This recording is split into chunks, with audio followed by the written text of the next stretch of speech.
जय गौर से राधा रमण विजयते। राधे राधे। कैसे हैं आप सब लोग? आशा करती अच्छे होंगे, मैं भी अच्छी हूँ। चलिए आज हम बात करते हैं जगन्नाथ प्रभु जी के बारे में, उनकी एक लीला के बारे में बात करते हैं। हमको इन सारी लीलाओं से ना कुछ सीखने को मिलता है। वो सब चीज़ें वो इसलिए करते हैं ताकि हम उनके थ्रू समझ सकें कि हाँ, जब जीवन में इस टाइप की समस्या आती है हमारे आसपास में तो हम उसको कैसे डील करें। तो चलिए इसको हम कथा के माध्यम से समझते हैं।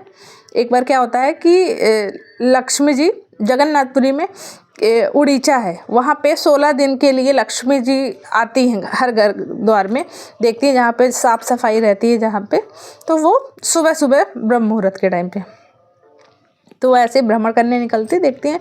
तो एक जो स्लीपर होते हैं झाड़ू लगाने वाले, सबसे नीच जाति के कहा जाइए, बाकी जाति का ऐसा कुछ नहीं रहता है।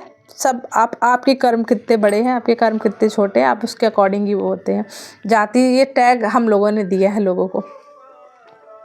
तो वो देखती है तो बड़े अच्छे से वहाँ पे रंगोली बनी रहती है, साफ़ सुथरा रहता है, तो वो वहाँ जाके चली जाती है। और उनकी भक्त भी रहती है, जगन्नाथ प्रभु की बहुत बड़ी भक्त और लक्ष्मी जी की।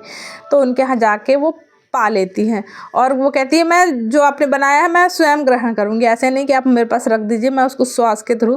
कई बार लोग कहते हैं ना कि भोग क्यों लगाए, भगवान कहाँ खाते हैं। तो आप जब एक बार क्या होता है कि एक पोता अपने दादाजी के साथ मंदिर जाता है, तो उनके दादाजी बोलते हैं बेटा लो भगवान को सेब का भोग लगा दो। तो वो हंसता है बालक, कहता है कि कैसे होगा, भगवान कैसे खा सकते हैं, वो तो पूरा वैसे ही रखा हुआ है। तो उनके दादाजी बोलते हैं कि ठीक है तुम ये लाइन पढ़ो, एक किताब में कुछ आरतियाँ लिखी रहती है, तो वो पढ़ते हैं। तो बोला तुमने पढ़ ली? बोले हाँ मैंने पढ़ ली। तो बोलते कहाँ गई? बोलते यहाँ, ये तो यहीं पे लिखी हुई है। तो वो बोले वैसे ही है कि वो ग्रहण करते हैं प्रभु, आपके भाव को देख के सब चीज़ें वो हो जाती हैं। और हमको लगता है कि वो चीज़ें कम नहीं हुई हैं तो वो ग्रहण ही नहीं किए हैं। तो वैसे ही होता है कि आखिर आपके वो दिमाग पे तो माइंड में चला गया ना आपने जो पढ़ा। तो ऐसे ही होता है कि लक्ष्मी जी बोली कि मैं पूरा ग्रहण करूँगी, आप बनाओ। बहुत अच्छे से खाया। अब क्या हुआ कि बलराम जी गए, वो भी सुबह सुबह देखते, अब उन्होंने लक्ष्मी जी को देख लिया वहाँ पे कि ऐसे नीच जगह पे गई हैं ये, तो वो बड़े रुष्ट हुए, उनको अनबन अनबन होके वहाँ से लौटे। अब जगन्नाथ जी प्रभु के पास गए तो उनको लगा कि शायद कुछ हुआ है। तो अब वो बोले दादा क्या हुआ? तो कुछ नहीं बोला उन्होंने उस टाइम पे।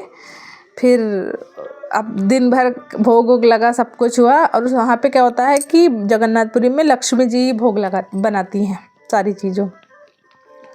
तो अब वो भोग बनाई। अब जैसे ही दिन में तो चलो ग्रहण कर लिया, अब रात का समय आया तो फिर भी वैसे ही था। तो प्रभु जी को लगा जगन्नाथ प्रभु कुछ तो हुआ है भाई, कि इतने प्रभु शांत शांत क्यों हैं। तो बोले दादा हुआ क्या है, आप बताइए तो कुछ मुझे। तो बोलते पता है आज बहू कहाँ गई थी? तो बोले कहाँ गई थी?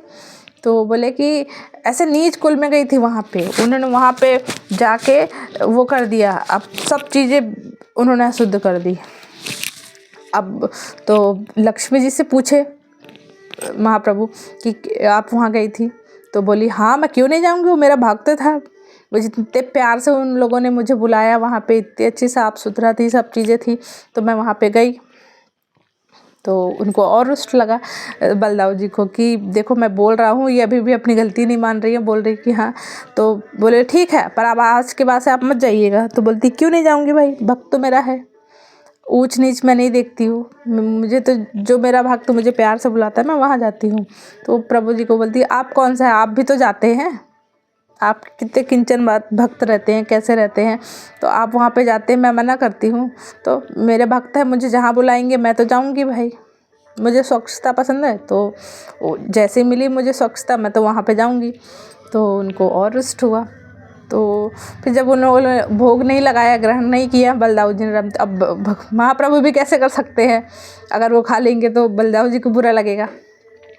तो बलराम जी अब उन्होंने नहीं किया। लक्ष्मी माता भी समझ गई कि शायद इनको पसंद नहीं आया, तो वो बोली कि ठीक है अब हम जाते हैं जब आपको हमारे हाथ का पसंद ही नहीं है।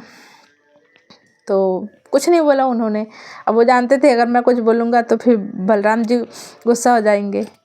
तो अब वो फिर उसके बाद लक्ष्मी जी वहाँ से चली जाती है। अब उनके जाते ही सोचिए महाप्रभु जी पूरे कंगाल, अब उनके न स्वर्ण है न कपड़े हैं, जो सोने का पलंग था वो टूट गायब हो गया, सब कुछ अन्न सब कोष से दूर चला गया, सब जितने थे चीज़ें 2-4 दिन में पंडा पुजारिया वहाँ से गायब हो गए। अब महाप्रभु जी तो पूरे भिखारी बन गए। तो ये होती है गृहिणी। आपकी लक्ष्मी अगर आपके साथ है ना तो आप सबसे धनवान हैं, और जिस दिन आपको उसने छोड़ा आप कहीं के नहीं रहते हैं। तो इसलिए कहते हैं कि आप अपनी लक्ष्मी स्त्रियों का सम्मान करना सीखिए। तो ऐसे होता है, तो वो चली जाती है, उन्हीं भक्त के यहाँ जाती हैं लक्ष्मी जी। अब यहाँ से तो क्या हुआ, अब मंदिर में तो कोई अब आना जाना भी नहीं किया, अब सब बंद हो गया सब चीज़ें।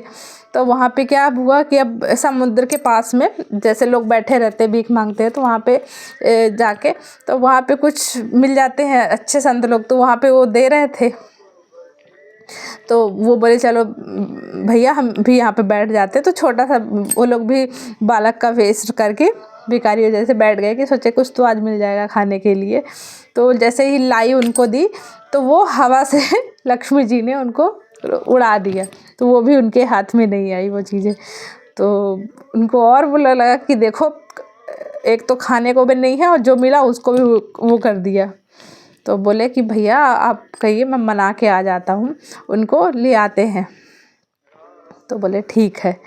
तो अब हमारे ठाकुर जी तो मनाने में तो एक्सपर्ट है, उनसे ज़्यादा तो कोई है ही नहीं है। आप उतना रूठ नहीं सकते जितना वो मना सकते हैं। आप रूठ के करिए, वो आपको इतने अच्छे से मना लेंगे, उनको सारी तरकीब याद है।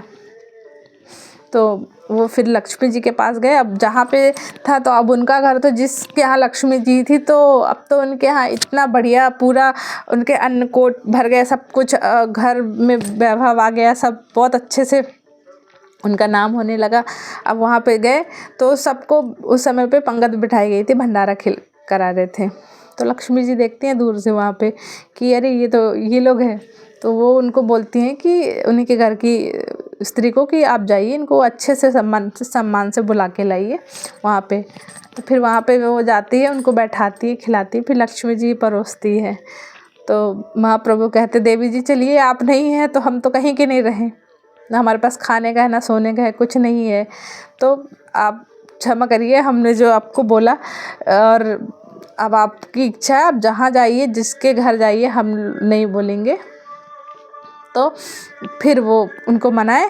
और जो उस समय पे जब जगन्नाथ प्रभु में रसगुल्ला खिलाया जाता है लक्ष्मी जी को, तो ये फिर उनको मीठा खिलाया। तो ये कहानी उससे आके जुड़ती है।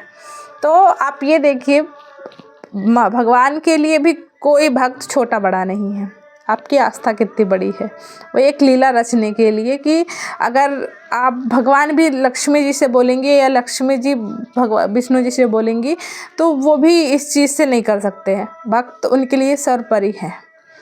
तो आप अपनी निष्ठा रखिए, और प्रभु तो आपके लिए हर टाइम अवेलेबल है, हमेशा रहते हैं आप। तो ऐसी थी ये कहानी। चलिए फिर मिलते हैं आगे, बताइएगा कैसी लगी कहानी। राधे राधे।